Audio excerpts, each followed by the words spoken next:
So guys, good morning everyone. Morning. So ang subject natin ay all about sa buhay ni Rizal. So why study Rizal? So sabi rito, because it is mandated by the law. So ibig sabihin meron tayong Rizal Law na Republic of Act or RA 1435. And then sino po raw nag-sponsor? Nung nasabing Rizal Law na ito? Kundi si Senator Jose P. Laurel. So, who is Jose Rizal? Sa inyong pagkakakilala kay Rizal, so, who is Jose Rizal? Para sa aking kaalaman, siya ang ating greatest national hero. Bukod sa ating greatest heroes of the Philippines na sinabi ni Mr. Jed, so anyone po sa inyo, sino po si Rizal? Siya ay si Jose Protasio Rizal Mercado Alonso Irelonda o mas kilalang Pepe. Pinanganak siya noong June 19, 1861. Namatay siya noong December 30, 1896 sa edad na 35 years old. So very good, Mr. Runas. So December 30, 1896, at the age of 35, namatay po si Rizal. So by the squad of the Filipino soldiers of the Spanish Army. So nung pinatay po si Rizal, guys, so meron po siyang last words na nabanggit doon. So guys, ano po yung mga ano yung last words o huling sinabi ni Rizal bago siya namatay? Okay, Mr. Samera, tutulog-tulog ka na naman sa klase natin. So, ano yung last words na sinabi ni Rizal bago siya napatay o pinatay?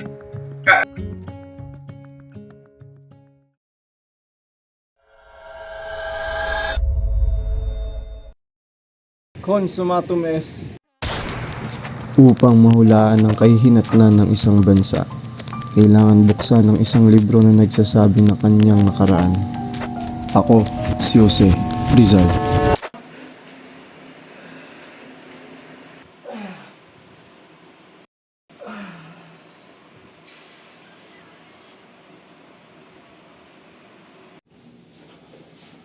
Nang, alis na muna ho ako. Dalawin ko lang si Concha.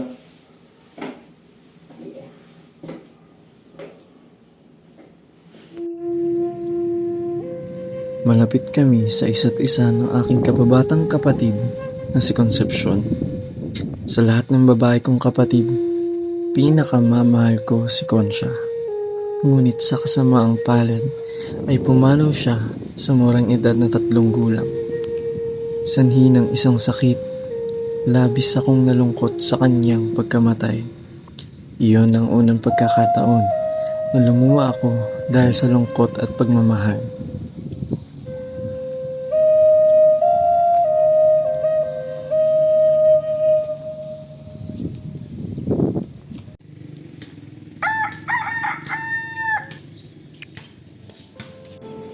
Chudora.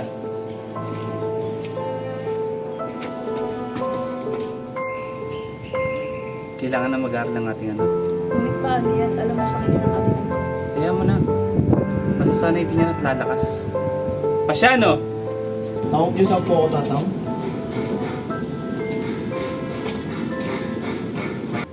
Ihatid mo sa binya ng iyong kapatid na si Pepe. Doon mo na siya mamamalagi at mag-aaral. Opo tatang.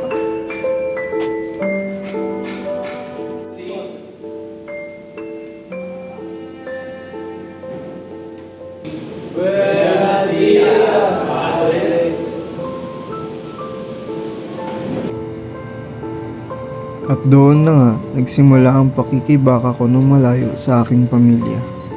Unang araw pa lamang sa binyan ay nag-umpisa na agad ang aming klase sa pangunguna ni Maestro Justiniano Aquino Cruz.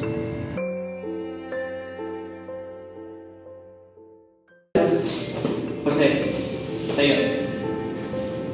Marunong ka ba magsalita ng Espanyol? Konti lang po. Eh, nang Latin. Konti lang din po.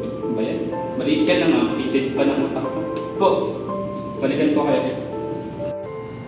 Sa klase, madalas akong kinukutya dahil sa kulay ng aking balat at sa mahinang pangangatawan. Haha, Chongo! Ako, Chonggo. Ikaw nga mga musik. Ako, bangus ako, pero ikaw, kanda!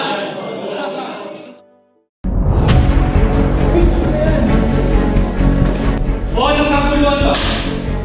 Si Jose po yung pasimuno. Magsipo kaya! Kasi, dito sa unan. Good. Sa Binyan ay naranasan ko ang mga bagay na hindi ko nararanasan sa aming tahanan, kabilang na dito ang pamamalo sa mga estudyante na may kasalanan o may ginawang hindi tama. Bagamat halos araw-araw kong kinukutya ng aking mga kamag-aral at madalas pinapalo ng aming guro, ay nagawa ko pa rin makapag-aral at mangibabaw sa lahat ng aking kamag-aral sa Binyan sa pang-akademiko.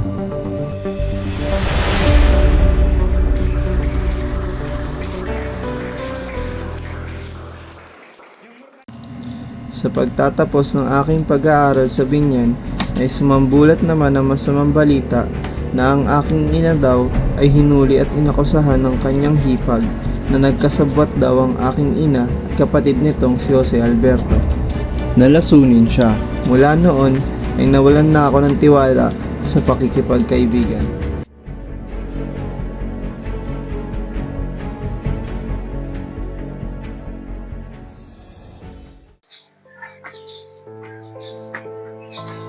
Pepe, pwede ba tayo mag-usap ngayon? Ano yan, kuya? Sabihin ko sa'yo, hindi mo muna maaaring gamitin ang apelyedong Mercado, bagkus do ba mapangalip sa iyo? Bakit, kuya? Baka kasi madamay ka sa paghihiganti ng ating kaaway. Pinag-iinitan na ating pamilya ngayon dahil malapit daw tayo kay Father Burgos. Kaya ikaw, Pepe, mag-aral ka na mabuti. Huwag mo ipahiya ang ating pamilya. Ano namang apelyido ang gagamitin ko, kuya?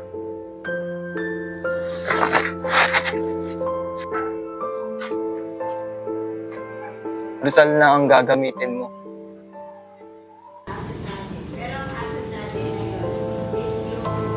Buenos dias, Padre. Buenos dias, Padre. Opo kayo. Si Rizal? Opo, at siya ay magpaparehistro.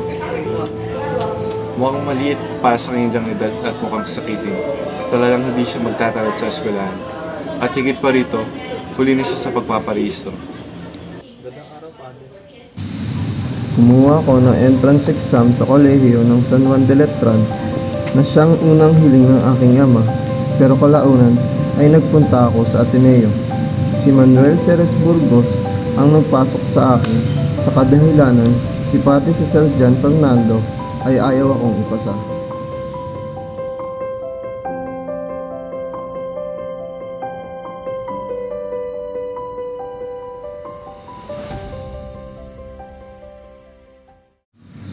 Hindi naging madali ang unang taon ko sa Ateneo.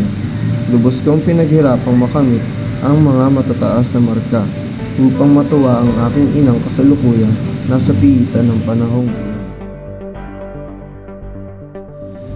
Isang buwan ang lumipas matapos akong makapagtapos sa Ateneo, nakapagdesisyon akong kunin pansamantala ang kursong filosofiya at literatura gamit ang apelyidong Rizal. Habang ako'y nag-aaral sa Universidad ng Santo Tomas, doon ko nakilala ang mahinhin at kaakit-akit na dalagang anak ni Tio Antonio Rivera. Siya ay si Leonor Rivera. Siya ay may maputing balat, along-along buhok, namumula at may maliit na bibig. May kalakihan at itim na mga mata at mahaba-habang pilik mata. Ilong na may katamtamang tangos, ngiting pinabagay ng dalawang biloy ng malarong sa tapisngi. Matamis na tinig na binabagayan ng kahali-halinang halakhak. Pepe, ito ang ating lihim na kasunduan. Pumunta ka ng Europa at doon mag-aral ka ng medisina at ipagpatuloy ang nararapat para sa ating bayan. Kuya naman, paano sila Nanang at Tatang? Ako nang bahala kina Nanang at Tatang. Bakit ako? Pwede namang ikaw.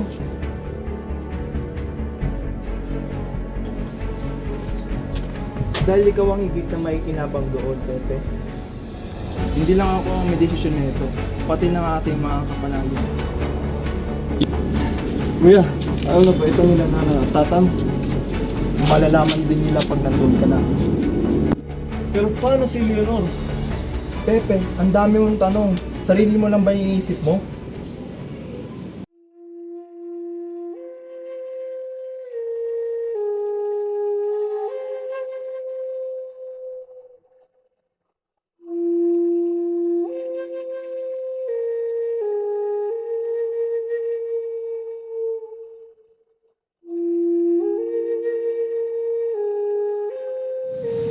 Umalis na ako patungong Espanya.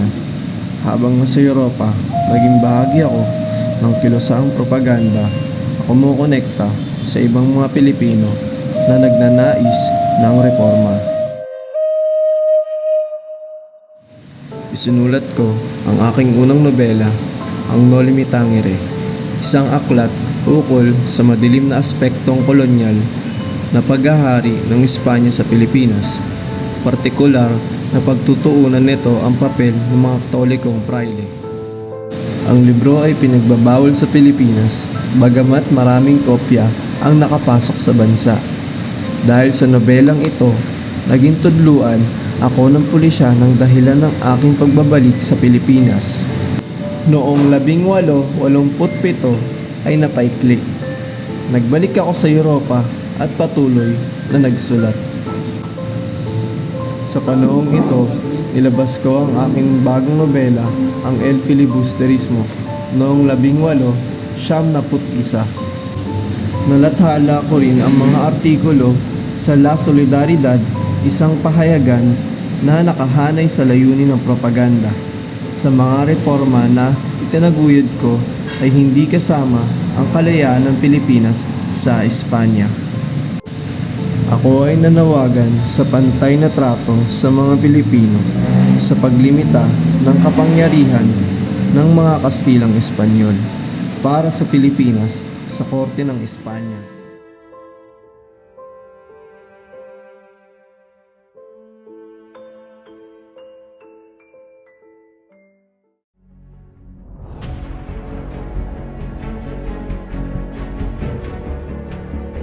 Mahal kong kapatid, kamusta ka na?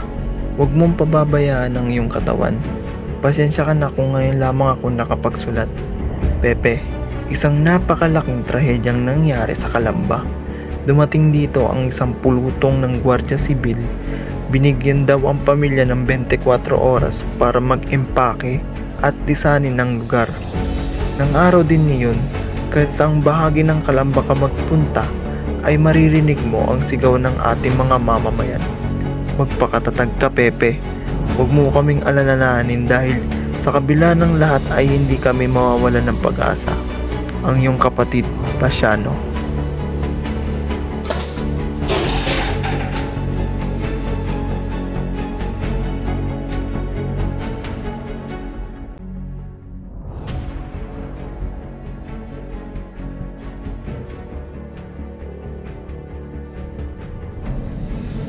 Naway nakatagpo ka ng tunay na kaligayahan sa iyong mga isinusulat.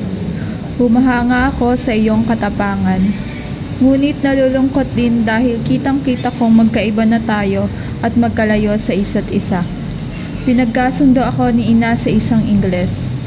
Bagamat hindi ko siya gusto, nagsumamo at nanaig ako, natanggapin ko siya. Matagal ko itong pinag-isipan, kagaya ng matagal kong paghihintay sa'yo. Paalam, Pepe. Magpapakasal ako, pero mananatili ako nakagapos sa alaala niyong pagmamahal. Patuloy na nagmamahal, Leonor. ang pagbabalik ko sa Pilipinas. Alam kong papasukin ko na naman ang magulo at mapanganib na mundo. Ngunit determinado ako lumaban, hindi na sa Espanya, kundi sa Pilipinas na mismo. Mga kapatid, narito sa ating himagsikan. Ano ang sigaw ng mga api? Patayin ang mga kalaban! Ngayon, pinuputol ko na ang ating ugnayan sa mga Espanyol. Mga Espanyol na sumakop sa ating bayan. Ngayon, ilabas ang sedula. Punitin ang sedula. Mabuhay ang Pilipinas! Mabuhay! Mabuhay ang Katipunan! Mabuhay! Mabuhay Dr. Rizal! Mabuhay! Sa pagbabalik ko ay naitatag ko ang La Liga Filipina, isang reforma na magbibigay proteksyon laban sa karahasan at kawalan ng katarungan, pagpapatupad ng edukasyon, agrikultura at pangangalakal.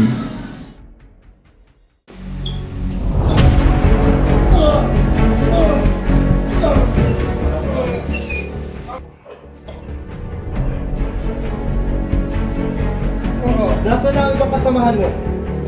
Ang iyong kapatid na si Rizal, ang may kasalanan kung bakit ka namalagay sa posisyon na ito.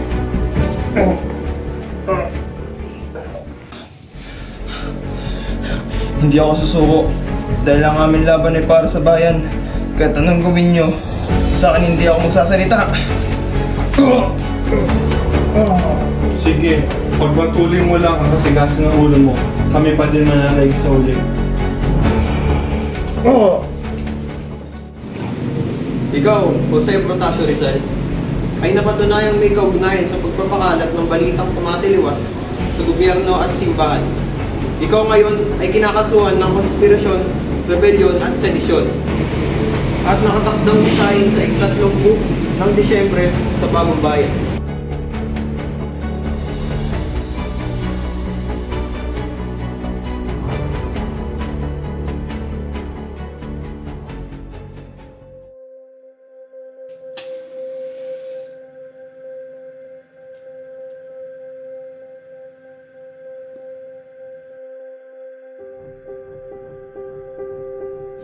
Paalam na, sintang lupang tinubuan, bayang masagana sa init ng araw, eding maligaya sa ami pumanaw, at perlas ng dagat sa dakong silangan. Inihahandog ko ng ganap na tuwa sa iyo yaring buhay na nantanat aba, naging dakila, maiaalay rin nga kung dahil sa iyong ikatitimawa. Ang nanga sa digmaan, dumog sa paglaban, handog din sa iyo ang kanilang buhay. Hirap ay di pansin at di gunam-gunam ang pagkaparool o pagtagumpay. Bibitay at madlang mabangis na sakit o pakikibakang lubang mapanganib. Pawang titiisin kung ito ang nais ng bayat tahanang pinakaiibig. Ako'y mamamatay ngayong minamalas, ang kulay ng langit na nanganganinang o binabalang araw ay sisikat sa kabila niyang mapanglaos na ulap. Kung dugo ang iyong kinakailangan sa ikadidilag ng iyong pagsilang, dugo ko'y ibubot sa isa man lamang nang gumigiti mong sinag ay kuminang. Ang mga nasa ko muling magkaisip, magpahanggang ngayon maganap ang bait. Ang ikaw, makitnag, hiyas na marikit ng dagat silangan nakaliligit. Noomoy maningning at sa mga mata mapait na luha bukas may wala na. Wala ka ng puot, wala ng balisa, walang kadungwat, muntimang pangamba. Sa sandaling buhay, maalab kong nais, ang kagalingan mo't ang paiwang sulit ng kaluluwa, king gayak mga alis, ginhaway kamtan mo, anong pagkarikit. Nang maabat, ikaw ay mapataas lamang, mamatay at upang mabigyan kang buhay, malibing sa lupang puspos, ng karikat sa silong ng iyong langit ay mahimlay.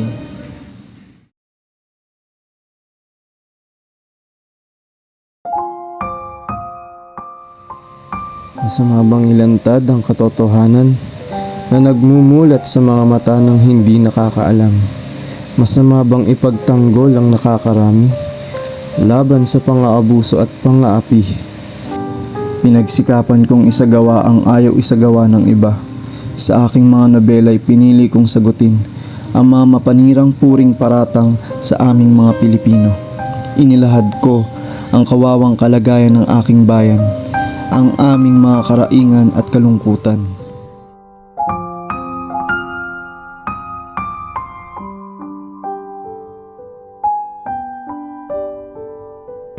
Consumatum est. Mamamatay akong hindi nakikita ang ningning ng bukang liwayway sa aking bayan. Kayong nakakita, huwag niyong kalimutan ang mga nebulin sa dilim ng gabi. Consumatum est.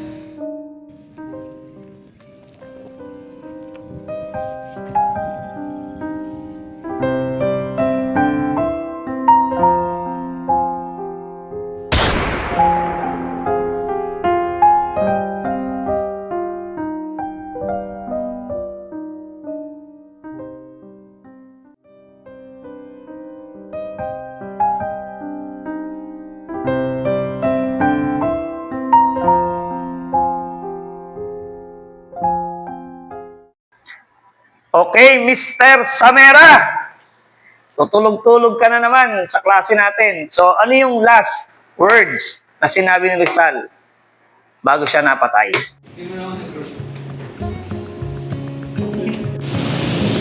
Hindi ko alam eh.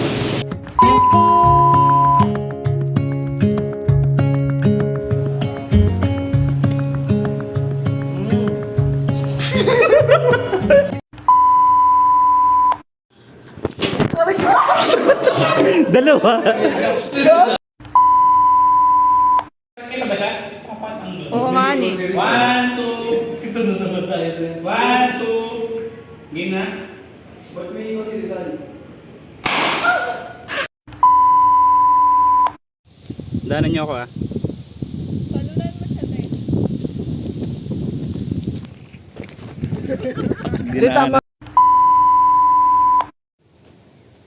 Consumatum est.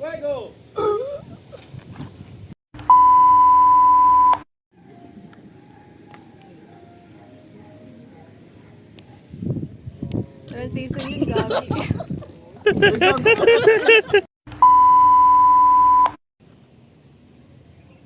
Consumatum est. Fuego!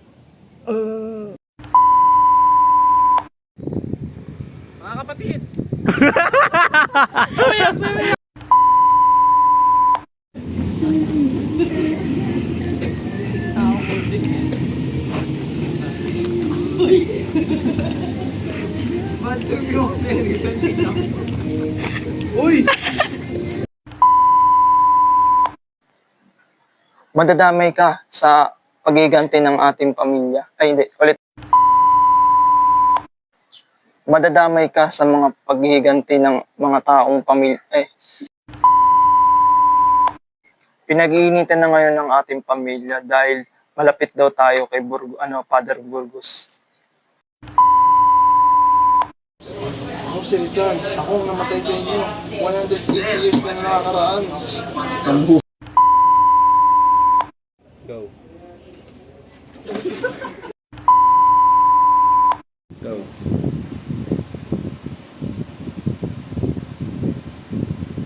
Sino ka?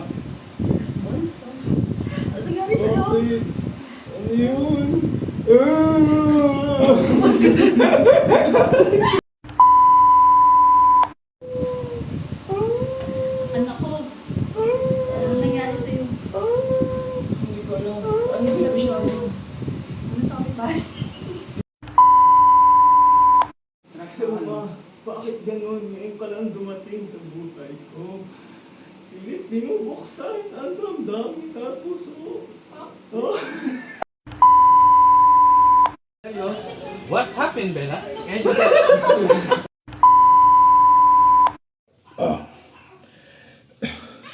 Hindi ako susuko.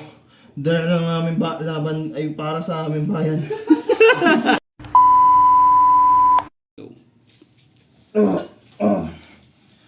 Hindi ako susuko. Dahil ang aming laban ay para sa bayan. Kahit anong gawin nyo, saan hindi ako magpasa... Bago ba? Ano yun? Ano yun?